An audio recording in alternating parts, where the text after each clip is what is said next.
Hello everyone and welcome along to your Wednesday edition of the TII podcast. My name is Craig Dennett and I almost called it the Monday edition. I'm so used to being on that day of the week. My name is Craig Dennett. I'm your host this evening. I'm joined by fellow host Ross Chalmers. How are you doing today, Ross?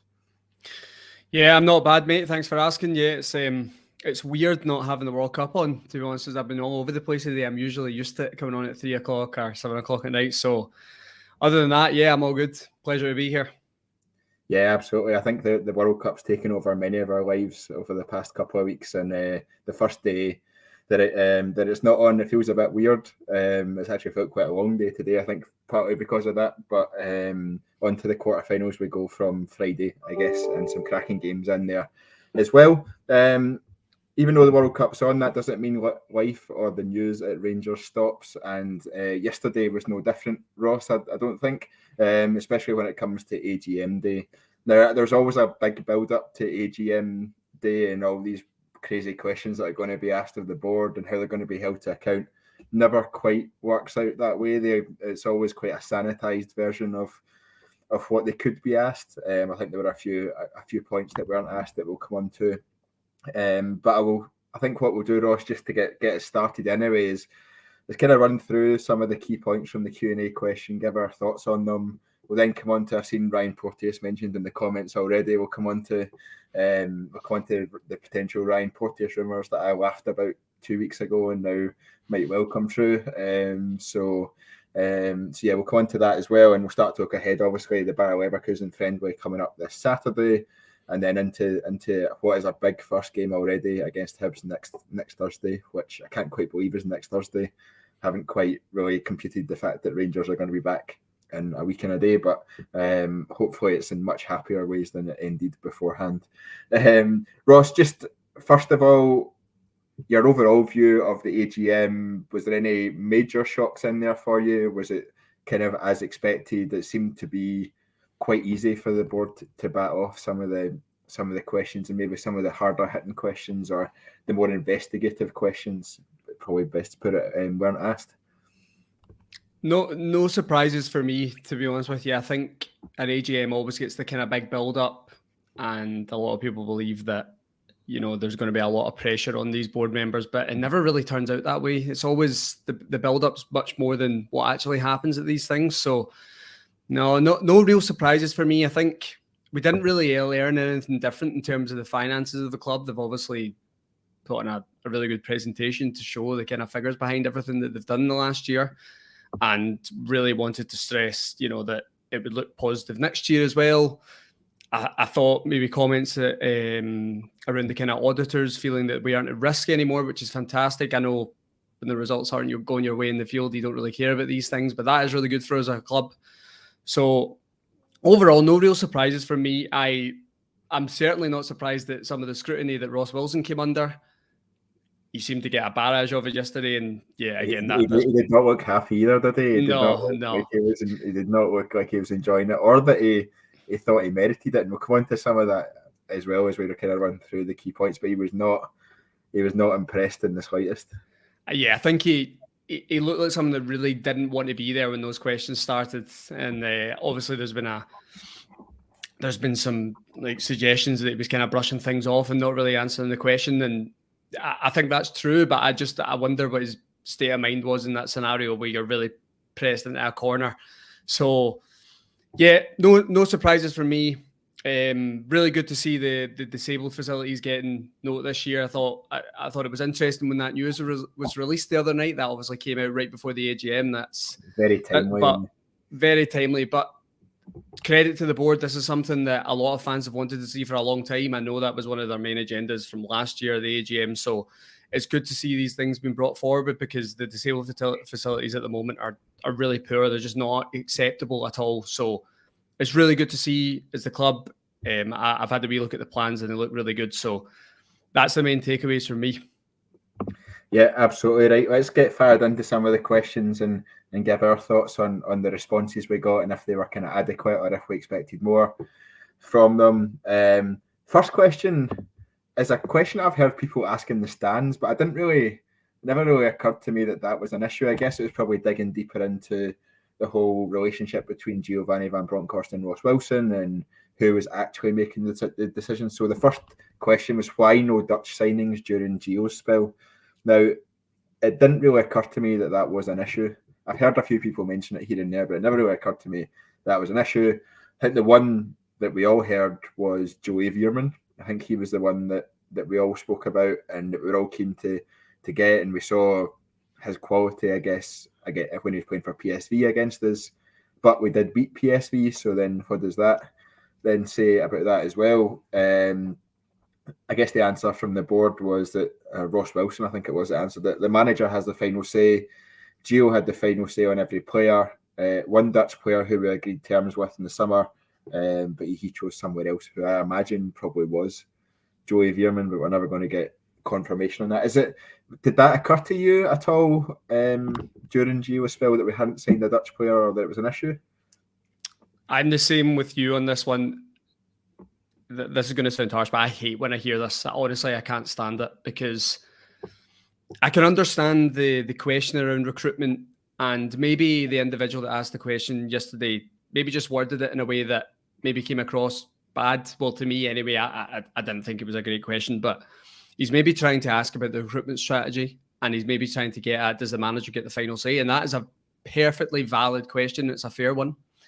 And I think we found out yesterday that it is the recruitment team that brings the players to the table, and the manager gets the final say. Now, I know a lot of people don't agree with that, and they feel Ross Wilson has a bearing in that, and that's okay. But he obviously came out yesterday to defend himself on that, and claims that, which I thought was quite weird when he referred to himself in the third person, saying Ross Wilson doesn't sign the players.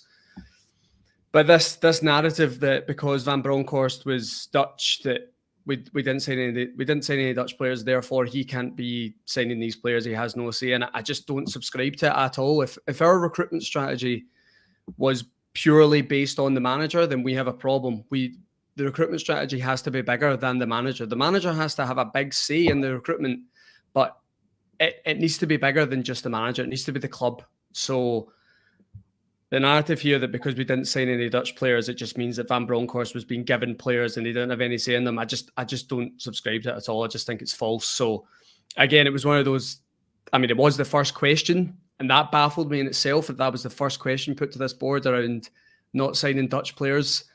And I may be sounding a bit harsh here, but that, just for me, I just don't think that was the start of the AGM. I think there was more pressing things to ask about. And the recruitment strategy itself, it's well up for debate right now, and that is a perfectly valid question. No problem with that, asked about the recruitment strategy and who signs these players. What is it that goes into this process? That's fine.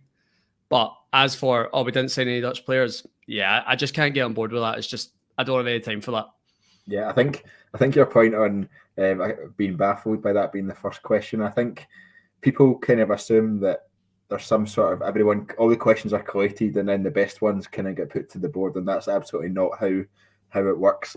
But maybe should be how it works if we had a fans group that could all agree with each other and could all get along, but that doesn't really work either for Rangers. So I guess we're stuck with this how it is, and the questions asked are the questions asked. There are a few other strange ones in there. Some guy wants in the Albion car park every home game, and he wants to know how he can get in. And some guy's raging that he didn't get a ticket for Hampden for the Aberdeen semi-final, which fellow podder Kyle hasn't got a ticket as yet for the Aberdeen semi-final because he didn't tick the right box. So, but that's probably his own fault for that one rather than Rangers' fault. The next one actually I thought was quite a good question, just asking around a 5-year plan for the club. I thought this opened up a lot and would have allowed the board to give us a real insight into I didn't want a detailed 150 slide presentation on what there's going to be for the next 5 years, and here's how we're going to do it, and here's how we're going to win the league for the next 5 years and win the treble a couple of times. That's not what I wanted. I just wanted a wee insight into, we're going to try this, we're going to try that, we're going to focus on this area, we're going to focus on that area. And the answer we got was win as many trophies as we can. Now, I think I could have told you that. That's not the answer I wanted. I wanted some insight into that. And it was interesting that they chose that point as well to have a bit of a dig at Club 1872, saying the board didn't have a problem with Club 1872, but admitted it's quite the problem. Well, if you don't have a problem with them, then why is that a problem at all? But anyway, and the fact that it could be resolved by Club 1872 signing an NDA. Now, the reason they're not going to do that is probably because of how much Dave King is involved, or appears to be involved, with Club 1872. And the only weapon that they have of getting the Rangers support on side is through the media and through the court of public opinion. They do not, if they go into a private room with Douglas Park or Stuart Robertson or whoever to discuss all this stuff, all it takes is for Stuart Robertson to come out and say, "Yep, had a great meeting with them. We'll try and action some points and see you later." And that's not what Club 1872 want, and it's not what Dave King wants, or what they appear to want. So I think that's probably where the sticking point is. But it was interesting, Ross, that they just completely came out in a completely non-related question. They completely came out and put the ball very much back in Club 1872's court. Yeah, I think you're right to bring it up that it was a bit of a weird time to talk about it, but I think it was something they just wanted to get out there, and they probably didn't know when the best time was to announce their view on it. I totally agree with everything you were saying there, and when it comes to the NDA, they're not going to want to sign that. They're going to want to publicise things that are talked about in these meetings, especially when there's conflict there. So I can see both sides of this. This is the problem in these scenarios, that you're going to have to find a middle ground, and that's going to be very difficult, I think. As for the 5-year plan, I have to agree with you that it would be nice to hear more about the internal plans for the club going forward, maybe around facilities, maybe around the academy, maybe some of the goals they have in terms of the club and what they'd like to achieve. And that's not necessarily just winning games and winning trophies. It's, can we develop these players? Can we, I would have liked to hear a bit more detail. I'll give a wee bit of slack that it's probably a difficult question to get on the spot if you've not really had time to think about how you would structure it. That doesn't mean that I wouldn't expect a better answer than that, to be honest with you, but it probably is a difficult question to answer. But these are the things they're going to be scrutinised for, I suppose. So yeah, I was a wee bit disappointed with that. I thought that was a good opportunity to hear a wee bit more about the club and the internal plans, because we don't really know a lot that goes on behind the club at the moment. We don't feel there's enough transparency. We don't get enough. And that comes down to, again, comes back to Ross Wilson. People don't really understand his role and what he's doing behind the scenes.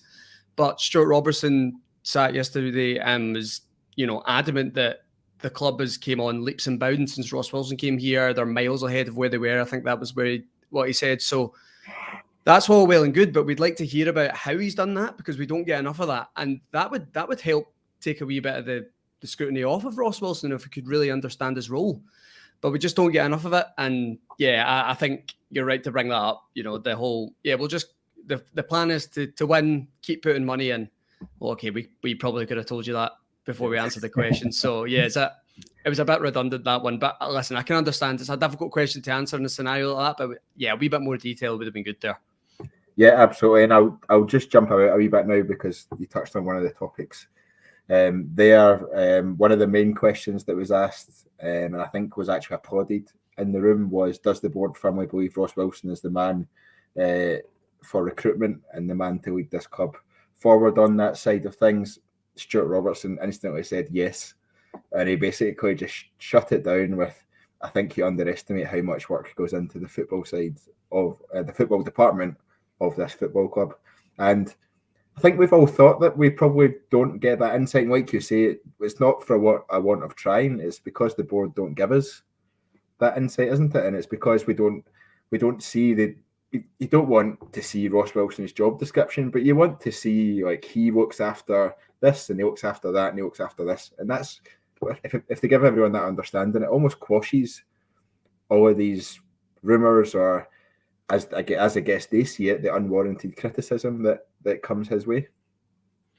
Yeah, I mean, the director of football tag or the sporting director tag it's probably a very different job depending on what club you're at. So it would be good to get a better understanding of what Ross Wilson's day-to-day is, because I don't think we get enough of that. And this is where the criticism comes, because most fans look at the results on the pitch, right? And that is always going to be the case. That is never going to change. People only really care about the background when things are going really well. And if they're going badly, they'll just scrutinise everything. The scattergun comes out, and listen, I'm part of that as much as anyone. I'm terrible for that as well. So it would be good to get more of an understanding of, Ross Wilson's role. I think that, like I said before, would take a wee bit of the heat off him if we could really understand what he does. But we don't get that right now. And all we hear about is Ross Wilson is massive for this club. He's taken us on leaps and bounds, so that's fine. But give us a wee bit more information. You know, I feel like I defend Ross Wilson all the time, to be honest with you. I feel like I'm brought on this podcast to just defend Ross Wilson. And look, even I was a wee bit frustrated yesterday with some of Ross Wilson's answers. I didn't feel he really tackled it enough, but I don't think he's helped by the board in that regard. I just don't, everything, it's like it's a big secret. And I understand, of course, you can't detail everything to the world, right? You can't publicise everything that Rangers are doing behind the scenes, but just a wee bit more information, a wee bit more transparency. We thought we were going to get that with the kind of interview we had, was it a couple of months ago with John Bennett, but nothing's really came from it. So yeah, I think you're right there. Just a wee bit more look behind the scenes to see what's going on would help the fans accept when they won't accept it. That's the wrong term. They'll never accept it, but there's maybe a wee bit of a more understanding when things are going wrong and we can see the progress in the background. But yeah, we just don't get enough of that right now. Yeah, I'm just going to pull this up because the Trying Scotsman's just been extremely harsh. But I think it's the lighting that's doing it. So I'm absolutely taking it. I mean, I'll take his teeth if I can get his money.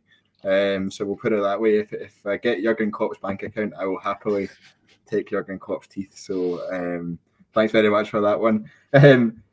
I think a bit earlier, I'm just scrolling back through the comments because I lost it there. Graham Brown said, surely every shareholder has a right to ask a question. I think every shareholder does have a right to ask a question, but Ross, if I'm right, and you might not know this either, so I might be completely throwing you under the bus here, but I assume that they have to submit the questions in advance, and then 15 questions or 20 questions are selected, and that's how that works. See, I don't actually know this for sure. I'm sure I read yesterday that there's actually 2 microphones at the side and people queue to question.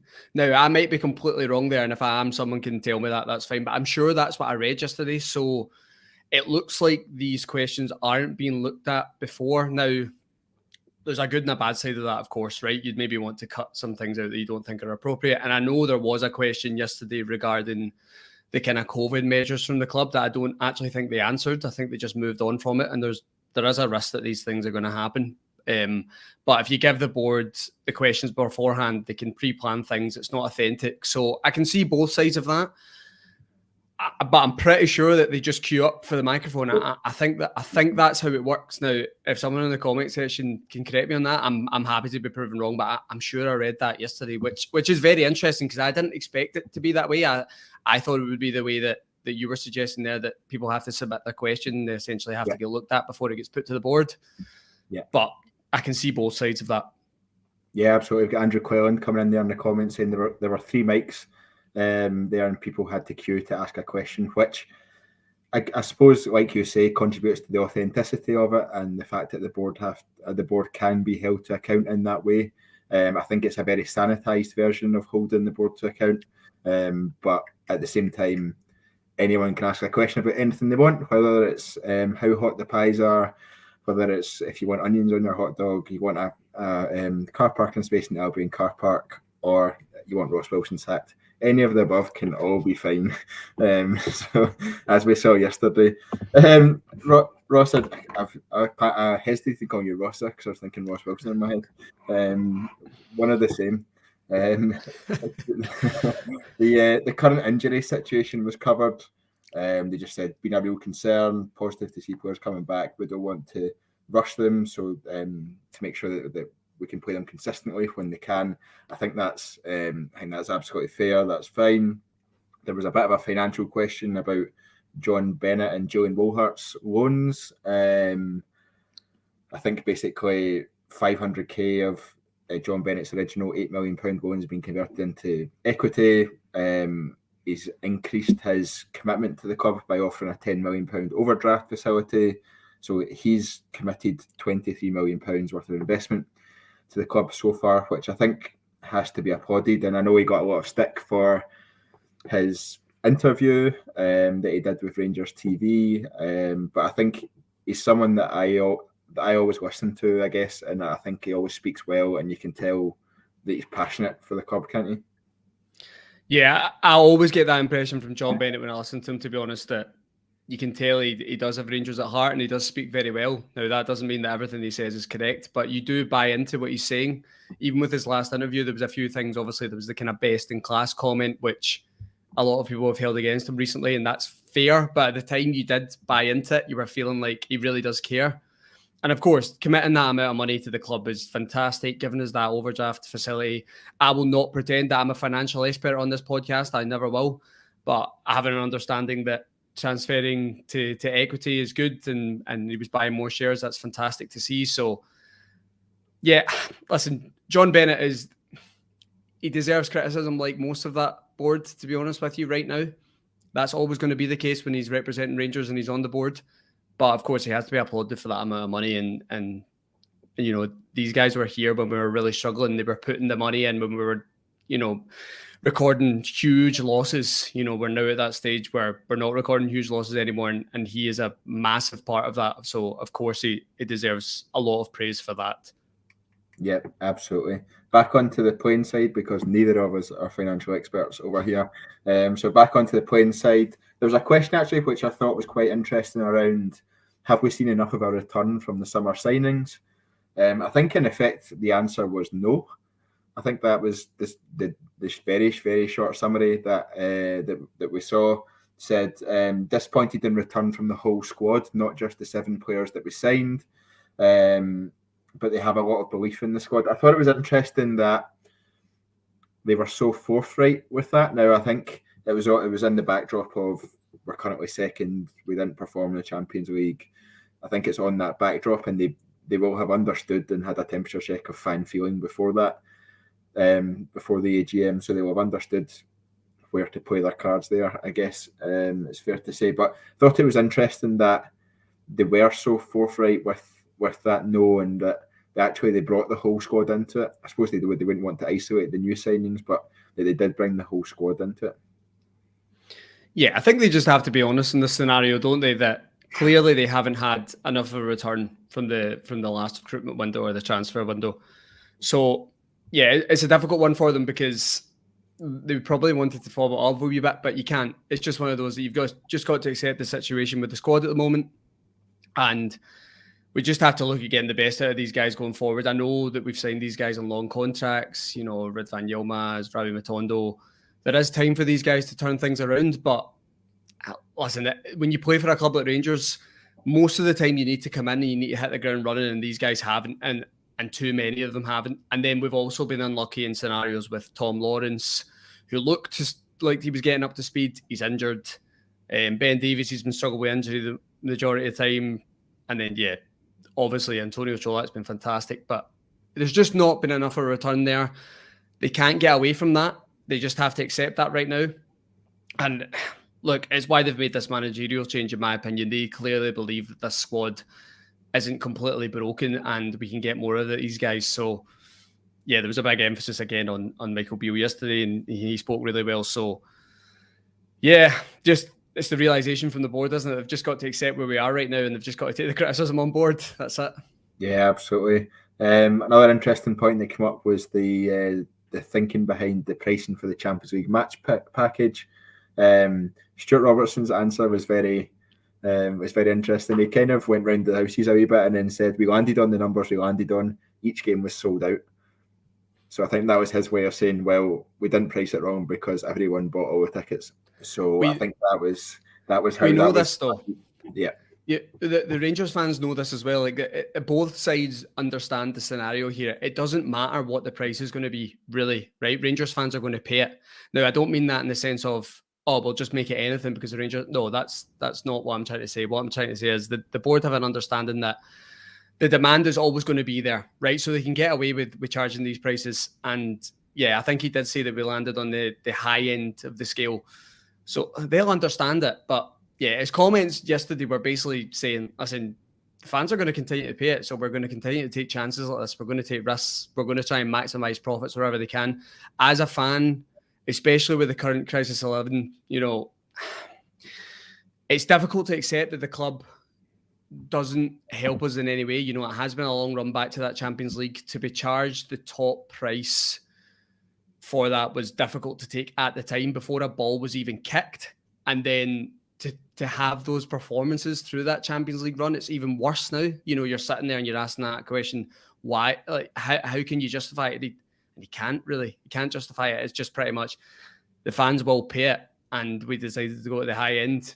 Now, I don't know if you're going to come on to this, so I'm sorry if I'm jumping the gun, but he tried to highlight the kind of revenue difference between Rangers, in that Europa League run all the way to the final. They made around 87 million or something in revenue. And then he highlighted Norwich, who finished bottom of the Premier League last year and made 134 million in revenue. I mean, I can totally understand the board's point of view. They're trying to close the gap wherever they can, and they will continue to do so when we're in this market. We just can't compete with the Premier League, and we need to try and close the gap between the top European sides in some way.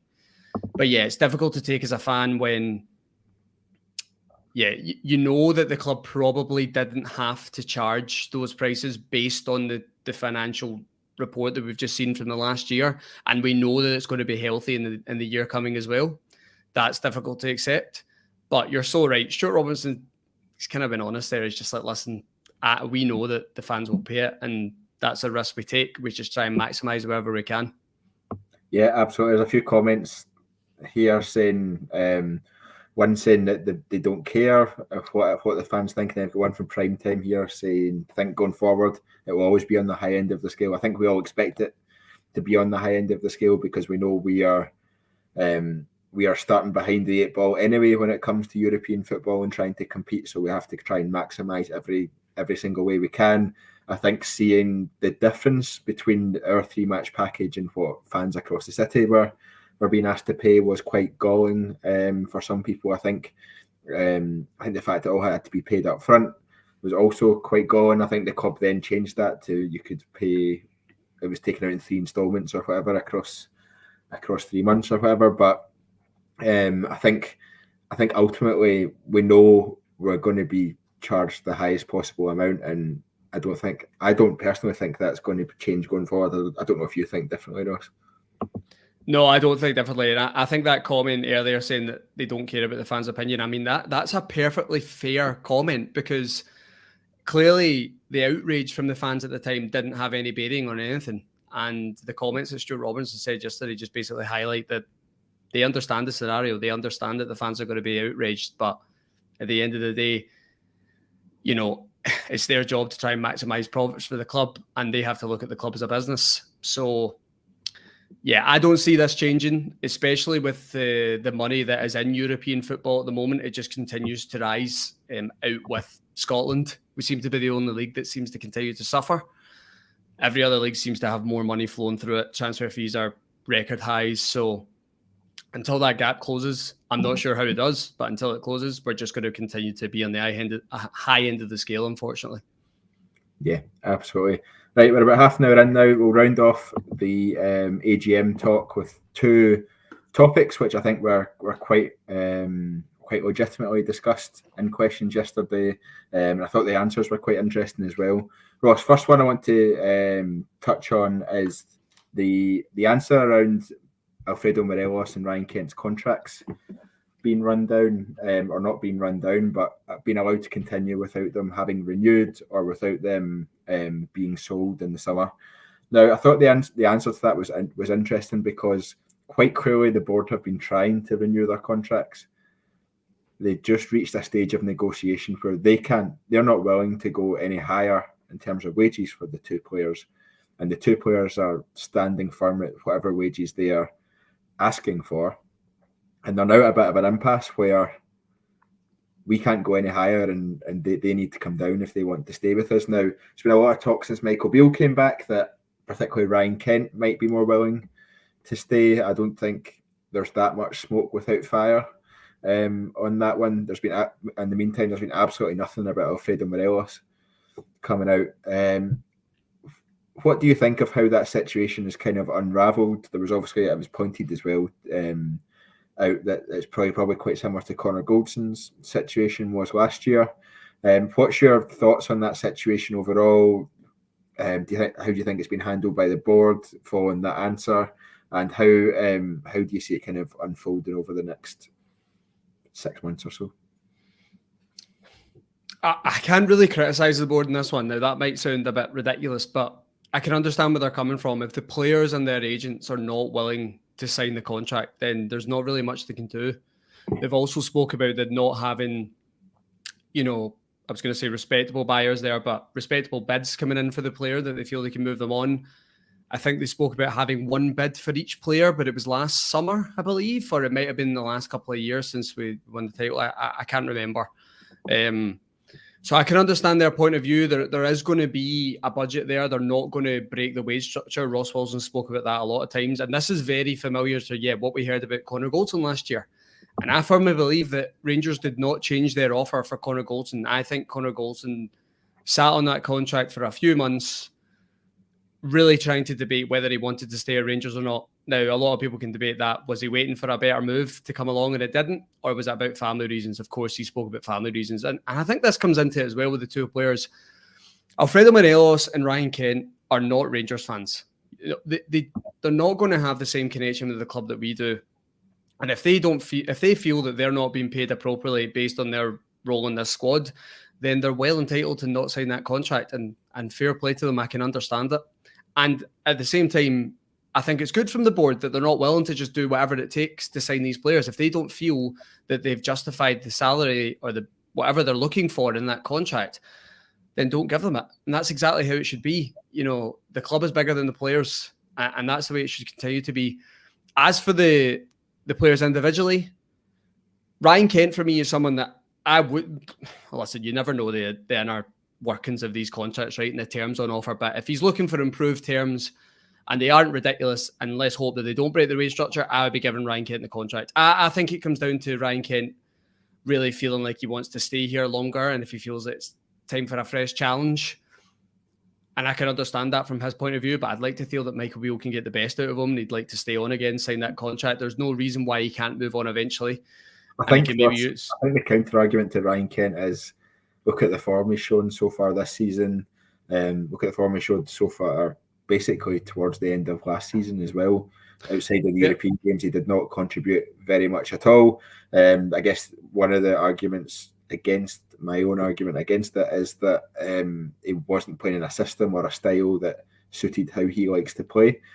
And there's also the contention, I guess, that players are doubling or tripling up on him, so it's freeing up players elsewhere in the pitch. We're just not taking advantage of it. So there's a lot that kind of goes into the Ryan Kent one. I, for one, I think it was after the Livingston game, I was just like, the draw at Ibrox, I was just like, no, it's done. It's time for him to go, and that's that.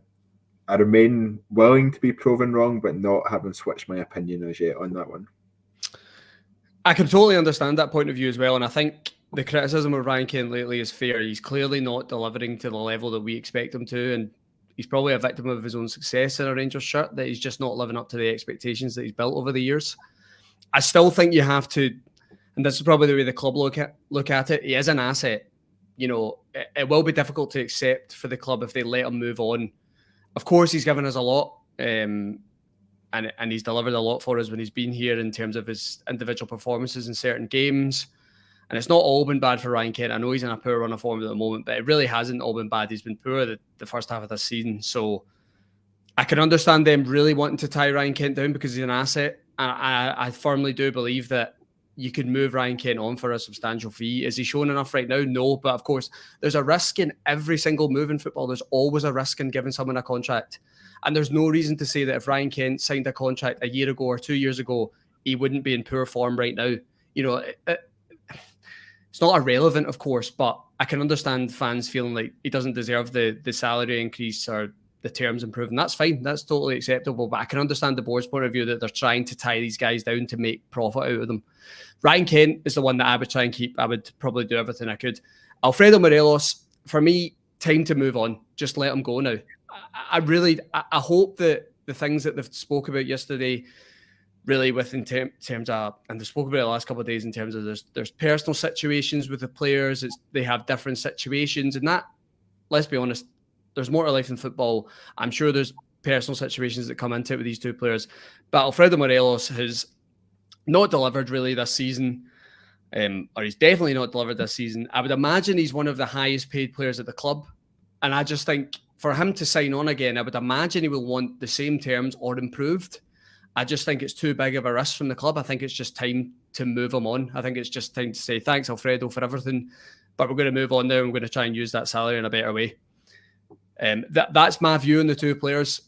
As for the original question in terms of how I feel, how the board have approached it, listen, I can see both sides. I can see the fans' frustration of, oh, you've let these guys run their contracts down, we're not going to make any money out of them. Totally fair. That's fine as well. But I can understand the board's point of view. If their agents and the players are not willing to sign the contract and they don't have someone coming in with a bid that they feel is, I criticise the club a lot for this, that they don't take acceptable bids and it's more about exceptional bids. That's maybe a kind of approach that we need to change as a club, and that when we're making a profit on someone, it's probably just time to sell them. But we clearly look for the exceptional. You can see that with Calvin Bassey, right? We sold him for an exceptional figure. We probably need to change that. But if clubs aren't coming in for our players, what can we do? What can the board do if they won't sign a contract and no one's wanting to buy them? You've just got to let the player run his contract down and take a risk at the end of the day. It's difficult. I can see both sides. Yeah, and I think it's time for you to retire from doing podcasts altogether, because you finally managed to get someone to agree with you. Teddy Bears. Thanks very much. Thank you. Appreciate it. And I think the Trying Scotsman's got a fair point as well, I think, as to whether or which one, if any, will be offered a new contract, and will a bit of extra effort will be pushed onto that. And that's that the outlay we had for Ryan Kent was obviously £7 million, there or thereabouts, whereas the outlay we had for Alfredo Morelos was £1 million. And I think it's safe to say we've definitely had £1 million worth of value, had about £10 million worth of value off that Alfredo Morelos transfer. Absolutely. If Alfredo Morelos moves on for a free, it's still fantastic business from Rangers. They bought him for $1 million, and the amount of goals he scored in big games, it's still really good business. I know it won't be looked upon that way because that bid came in from Leo a couple of years ago and it was 16 million, and you look at that figure now, and I remember at the time, fans, and I was as well, I was like, don't accept that. He's worth way more than that. So we can't look back in hindsight and goes, oh, we should have sold him for 16 million. No, Morelos stayed and he delivered in big games for us, and he was a massive contribution to us winning that league title. And he was massive in the Europa League run. Of course, he got injured in the quarterfinals. So, yeah, I totally agree with you. There's just, it's time to move him on. But in terms overall as business from the club, really good business for Alfredo Morelos, regardless of whether he moves on this summer or in January or he signs a contract. Yeah. Okay, I think we'll round off the AGM chat there. I was going to talk about my Gers, but I think we can still have a full other podcast on my Gers. The away ticket thing isn't going away. I know from my personal experience, I've had one away ticket in 2 seasons. So I don't think are you the same, Ross? Are you? I'm the same. I get one from Motherwell, and that was it. I was way up to Dundee for my one, so for my sins. So I don't think that's going away anytime soon, and I don't think the club are actually looking at any. Going by their answer yesterday, I don't think they're actually looking at any other method or system for that to happen either. So I think we're stuck with what it is, and we kind of have to shut up about it. I think pretty much is what the board said. I don't think anyone will, but I think that was kind of what the board said for us to do. Anyway, on to the much less controversial topic of Ryan Porteous to Rangers. And this might not even be the most controversial part of this conversation that we're about to have. Ross, it came out yesterday, I think was the first time I saw it, maybe Monday, that potentially Rangers are interested in signing Ryan Porteous either on a pre-contract to arrive in the summer or for a nominal fee in January, because I think Hibs are trying to recoup any money they can possibly get for him when it comes to this January. I think it's fair to say he's a player that we've all disliked at one stage or another in games against Hibs. Maybe everyone's disliked him in every game we've played against Hibs. Now the question comes: if we sign him, are you happy or are you not happy? I'm honestly on the fence with this one with Ryan Porteous. I think there's positives, but I think there's glaring negatives about the signing. I think the relationship that Rangers fans have with Ryan Porteous is not a great start. I think he has a lot of baggage that's on the field and off the field, to be honest with you. He's been involved in a few things that are just not great for him as a person. And I can't really subscribe to how he is in that kind of on-field antics sometimes and kind of playing up to the kind of hard man approach. It's just not something for me. I'd rather a guy in my team was going and delivering and not just getting involved in stupid scraps in the pitch or diving and things like that. So there's a lot of Ryan Porteous I don't like, but there's actually a lot of the deal that I can understand. You know, he is only, I think he's only 23. You know, he's got a lot of experience for Hibs now. I think he's a player that he's a good SPFL level defender, right? Now, we can all have our opinion on Ryan Porteous as a person and our dislike for him, but you have to be honest and say he is a good SPFL level defender. He's just broke into the Scottish international side as well. So I can understand that it's a profile of player that the club are looking at. It's obviously very similar to John Souttar. So I think that I can see value in it. I really can. If it's a low fee, pre-contract, he has good potential. I don't think it would be the worst signing in the world. I just think the problem is that the perception of Rangers fans have of him, it's going to be very, very difficult to turn that around. And of course, that's a massive part of signing a football player. You know, it is about his character, it is about his personality, and that has to come into it. They're very, very important factors. But if you could take that out for 2 seconds and just think about the player himself, the value of the player, the potential of the player, it does make sense. And it's something I read a couple of weeks ago, and I think I was the same as you. I didn't really buy into the rumour at the time. And I know that the rumours all came from Jim Duffy last night, I believe, on, I think it was Clyde Super Scoreboard, right? So the reason why it's getting more credit today is because he's obviously a man that's in the footballing world. He'll have links to agents and things. So he's clearly been given that information from someone. Whether that turns out to be true, it could just be his agent trying to drum things up, which is totally normal, because John Souttar was the same last January, if you remember as well. He was linked with so many championship clubs, and then we ended up signing him. So it's probably tried to push us along in that. So listen, I can see both points of view. Sorry, I'm not convinced it's actually true. Honestly, I'm not. But in terms of value, I can get on board a wee bit. It's something I think it would be difficult to accept as a Rangers fan, but I can understand the model that the club are going down, that kind of recruitment policy. But listen, I know this will split opinion. I know I can already see people in the comments disagreeing with me, and that's fine. I can honestly see both points of view, so I'm not dead set on either. I can just, both sides.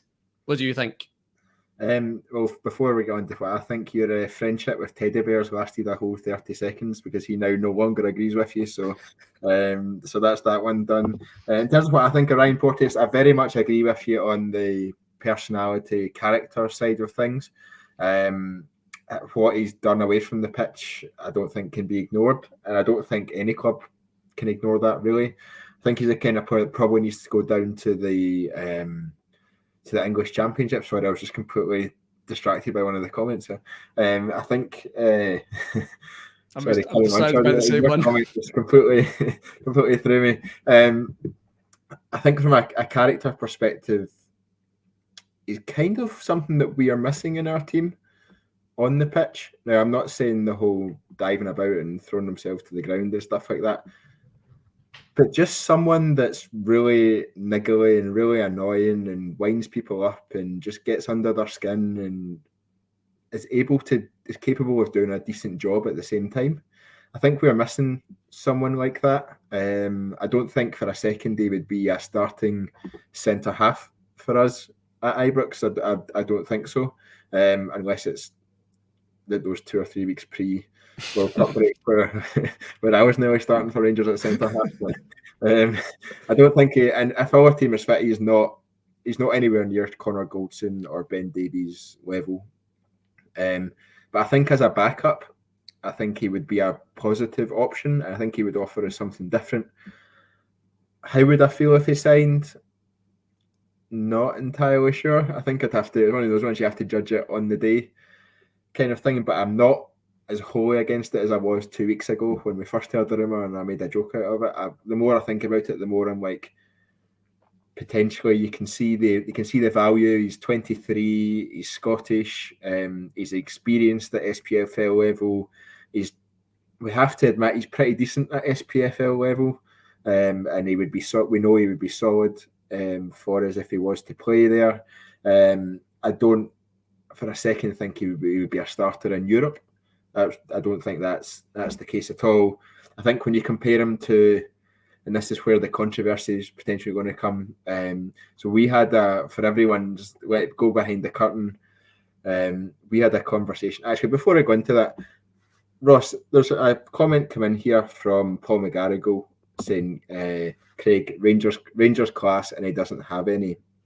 Now, I get that from an off-the-field perspective on what he's done, but I wanted to talk about, this is one of the things I want to talk about on this subject, is basically people's perception, or Rangers fans' perception, on current or previous SPFL players who they've deemed to be not good enough.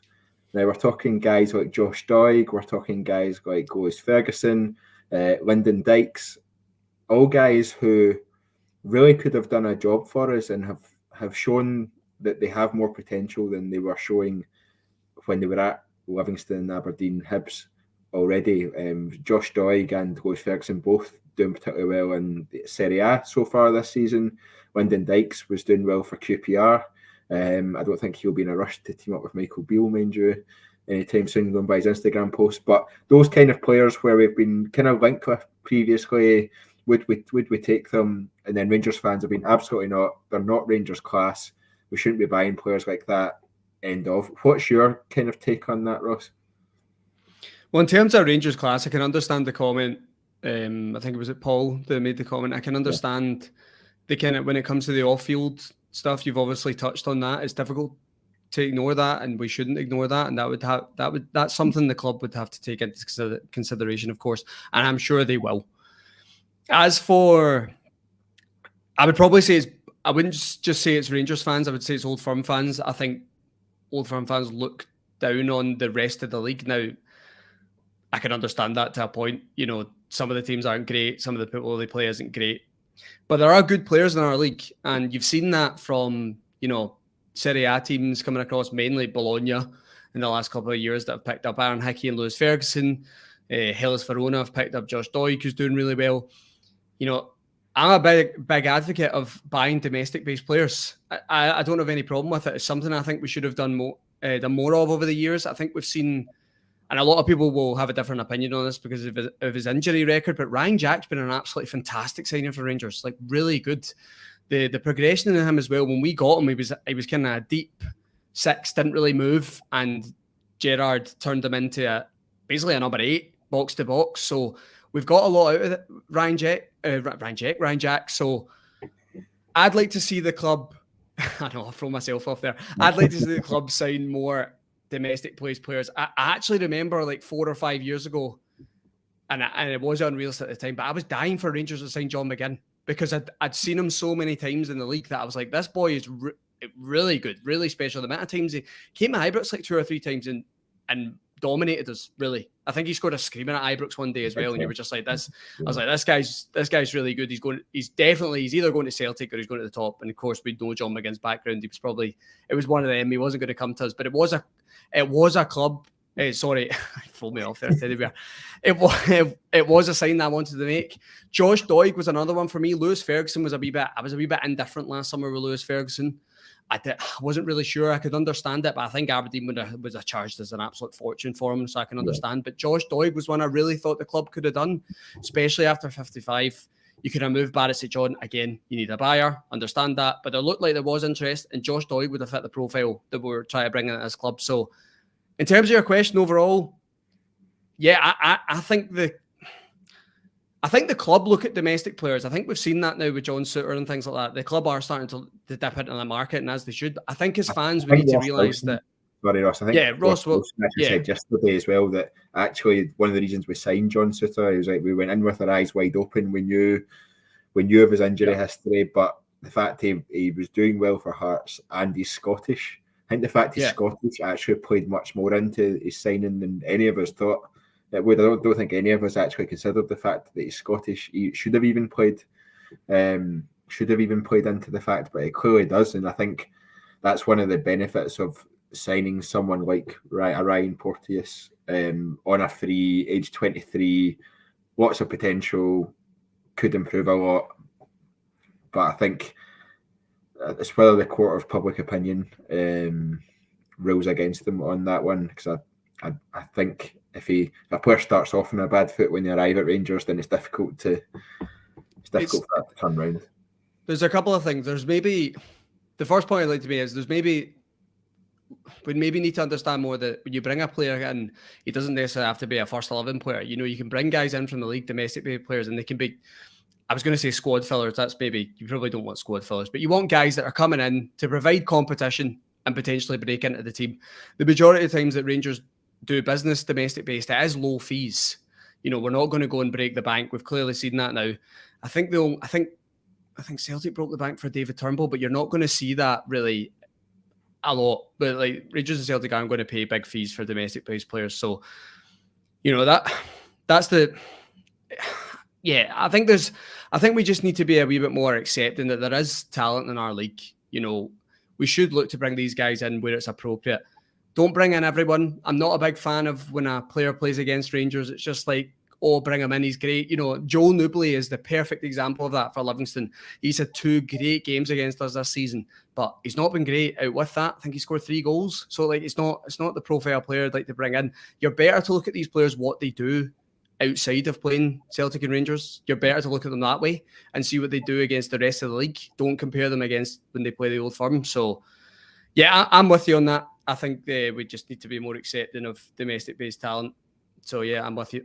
Yeah, right. One final point on the Ryan Porteous discussion, and it's one that I think raged on in the TII group chat for about 4 hours going by, and I think there was a few wind-ups going on in there as well. But Ryan Porteous, or the potential signing of Ryan Porteous, was viewed by some other podcasters that it would block the route to the first team for Leon King, and that they would much rather that Leon King had that route to the first team and had that development opportunity within the first team than to sign Ryan Porteous. Now, there's a question over, is Leon King even close to the level we need him to be to play and succeed for Rangers at SPFL level? I would put forward the case that he's not. I think off the top of my head, the Livingston game at Ibrox, he was bullied by Joel Nouble, like you just mentioned. I think he was bullied most of the game by Joel Nouble. And I think in the game against St Mirren just before the break, he was absolutely dominated the full game, and his error leading to the goal was just part of that for what was a poor performance. Now, we're not even going to talk about the Champions League performances we've seen from Leon King, because I do accept that was up a level for all the team, not just a young 18-year-old that's just making his way in the game and coming into the team.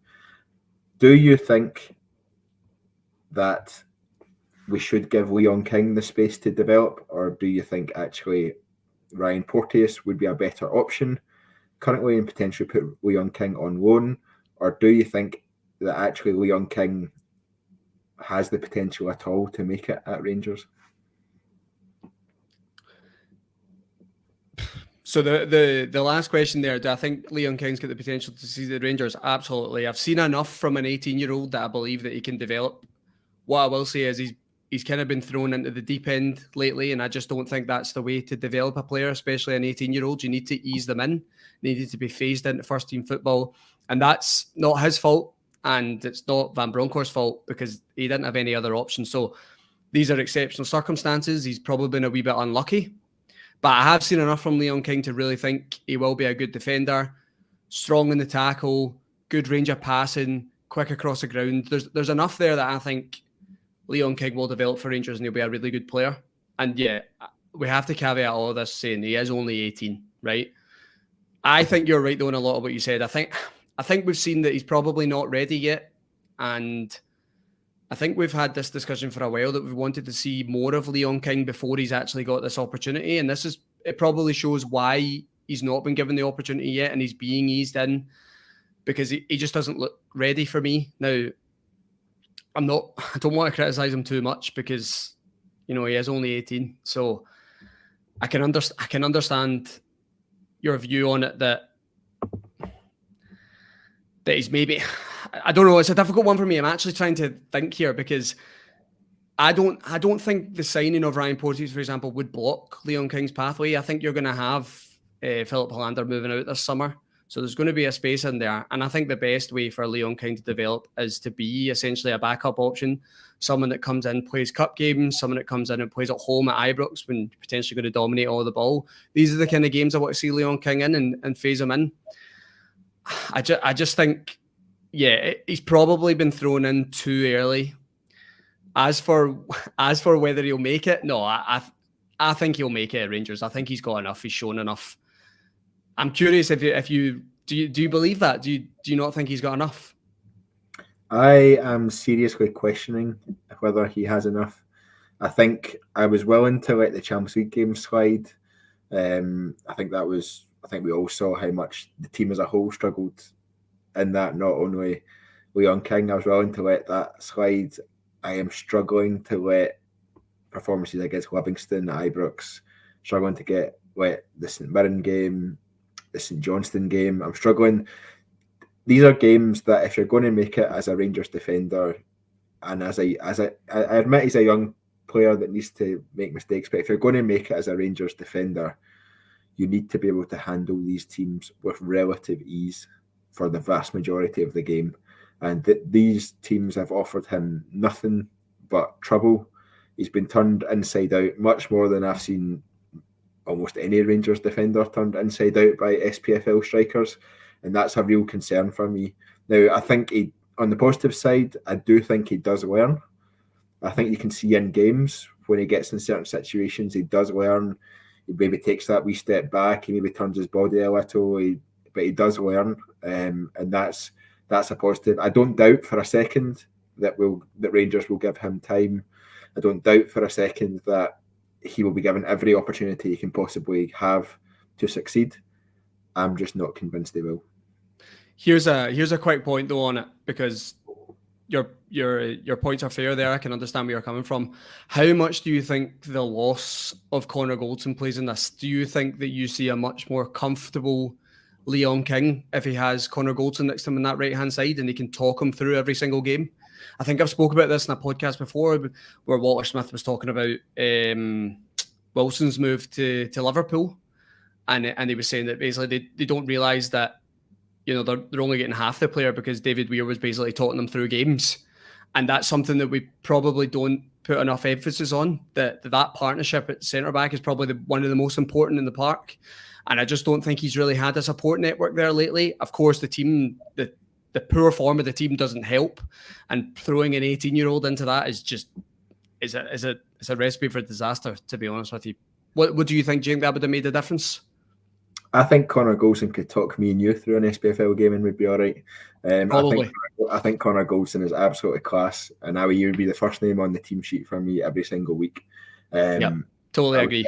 I was delighted when he signed a new contract, and I think almost as soon as he got injured against Liverpool, you saw, not only in that game but in the subsequent games as well, you saw how big a miss he was for us.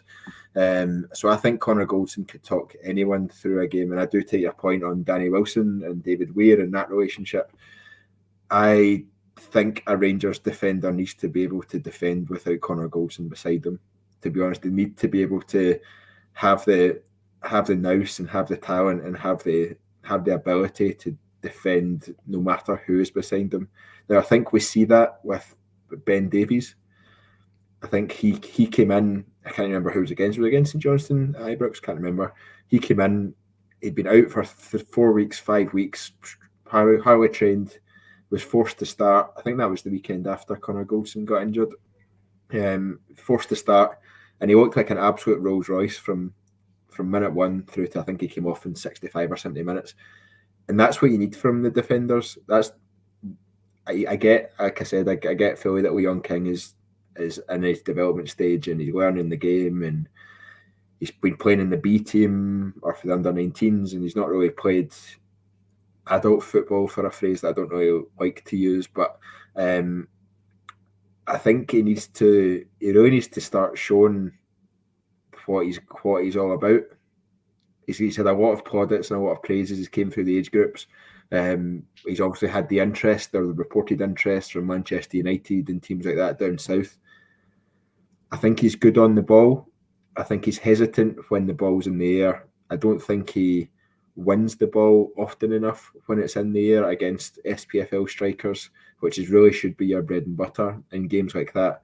And I'm not wholly confident in his ability to position himself and time a tackle properly. He's won a few last-ditch tackles, but he's been making them at the halfway line, which is not where you want to be making a last-ditch tackle. And those are the things that concern me about his game. I think the best part of his game is when he's on the ball and the ball's at his feet, but we need much more than that.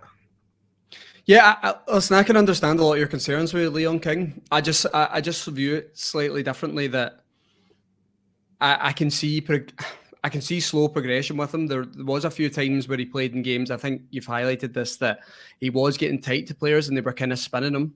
And I think that just comes down to a kind of physicality thing, that he's not really played at this level yet. And he's not really used to having someone that really can match him at that physicality level. So listen, I can see your points. For me, I think Leon King will be fine. He's only 18. I'd like to think that in a year from now, this will really have helped his development and we'll see a much better player. And I'd like to think that the experienced defenders coming back can really help him. So I've got no concerns with Leon King. Personally, anyway, I've got no concerns. I think he'll be absolutely fine. Yeah, I think it's a wait and see one. We can go around in circles all day on this one, but it's a bit of a wait and see how he develops. I'm not sure if we are seeing players come back, and obviously Connor Goldson was expected to be back just after the break. Ben Davies the same. I'm not sure we'll see much more of Leon King this season outside of a few cup appearances potentially. But yeah, so I think it's a wait and see one, and I don't think it'll be answered this season either, if I'm being honest. But I do have concerns, which I'm getting a lot of stick for in the comments, which is good to see. Just to close us off, because I realise we're an hour and 5 minutes into this one, it's kind of gotten away from us time-wise. Just looking at Paul McGarrigle's comment, just on a couple of other rumours that have been going about sort of today and the last couple of days. It's good to see some rumours. I'm always a bit wary about rumours of Rangers signing players because we've been so good at keeping them quiet until the day before we actually sign them at the very earliest. So I'm always a bit wary about rumours. I think Nicholas Raskin was one, obviously, that was touted a lot in the summer.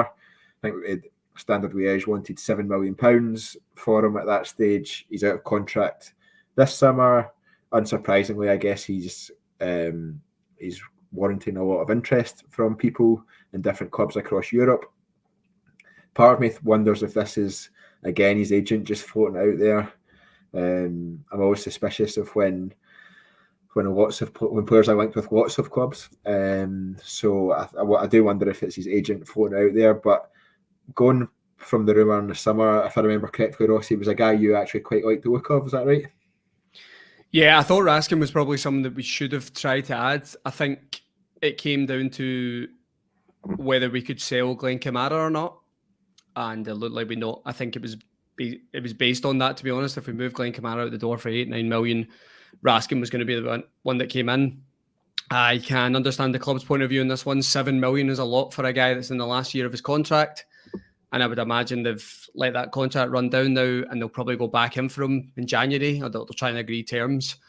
The problem you've got is when you do that, you're not going to be the only club in for him. And I know that the Belgian market at the moment is massive, and most clubs look at that league for talent. So I would imagine he's going to have offers outside of us now. So we're going to have to really battle for his signature. So he's someone I like the look of. Definitely someone I think they could add something to our squad. As for the, I think it's Ahmad Gunduchi, I think is the Algerian linked. If I got that right, I've got noted here. He's 23, central midfielder again. I think we've seen our own Patrick Kasky talking about him, saying he can either play as an 8 or a number 10. So again, that's a profile player that we should be looking at. So that's good to see. I know he's been in good form in the Algerian league this year. So again, this is good to see that the recruitment team are actually broadening out in terms of where they look for players. This is really encouraging. So I would be sitting here lying if I said I knew everything about him. I don't, but again, it matches the profile, but I think the club should be looking at. And I think the last one was Josh Onuma from Fulham. Yep. Again, 25-year-old. can play as either a central midfielder or a number 10. I know he was. I've not really followed him the last couple of years. I know he was really highly rated when he was at Spurs, because I remember people talking about him a lot. Looks like he's maybe fell off it a wee bit at Fulham. I think he's only played twice this season. So, listen, I think that the Josh Onomah one's very interesting, because I think that's a market that we're going to just look at straight away in January. I can imagine we're going to get linked with a lot of Championship players, because Michael Beale has just got an extensive amount of knowledge for that league, right? So that's somewhere I think we're going to look at. And I know I see a lot of criticism all the time, like, I don't want Rangers to just be looking at Championship level players or guys in the Premier League. We need to branch out. That's totally fair, but there is value in that market. Like, if you can pick up guys, especially young English guys, you can bring them up here, develop them, contribute for us. You can sell them for a fortune back down south, and that's going to hit, isn't it? It's a Calvin Bassey effect. Exactly. And that's obviously, that's a bit of an exception, Calvin Bassey. Of course, you're not always going to get the profit like that. That's a bit ridiculous how much money we made in Calvin Bassey, but there is always the potential with English-based players that you can make something of them, because they'll be on, once they've played in England, they're on most of their radars in terms of where they move, and they look to bring them back if they need to. So it's definitely a market I think we should look at, and I think it's a market that we will look at because of Michael Beale's experience down there. Yeah, absolutely. Right, we're at 1 hour 10 minutes for the podcast. I think that's plenty of our voices and our thoughts for this evening. All it's left for me to do is to thank you very much, Ross, for joining us. Thank you. Yeah, not a problem. I was thinking I'll go watch the World Cup game, but there's nothing on. So I'll just have a go sit about and do nothing. All right, innit? It's weird. But yeah, thanks for having me. I enjoyed it. Thank you. Go watch Brazil's first half on iPlayer or whatever it's on. I watch it back. That was top class. But thanks very much, everyone, for listening as well. That's been the Wednesday night podcast from TII, looking back at the AGM and looking at a couple of potential transfer rumours as well. The guys are back on Sunday, might be back on Saturday after the Leverkusen friendly. That's up in the air at the moment as to how many people are actually going to go to the Leverkusen friendly, but hopefully we'll have a post-match podcast for you on that one. And then it'll be on to Sunday, looking ahead to Hibs and all that entails next week as Rangers return to league action after a long time, although it's been kind of filled, I guess, with World Cup, and it didn't necessarily come at the worst possible time for Rangers either. So thank you very much, everyone, for listening. Please remember to subscribe to the TII YouTube channel, turn on those notifications, and you'll get a wee email every single time that we go live or we schedule a video to go live as well. And yeah, please remember to like us on Facebook, Twitter, and Instagram as well. Until next time, goodbye.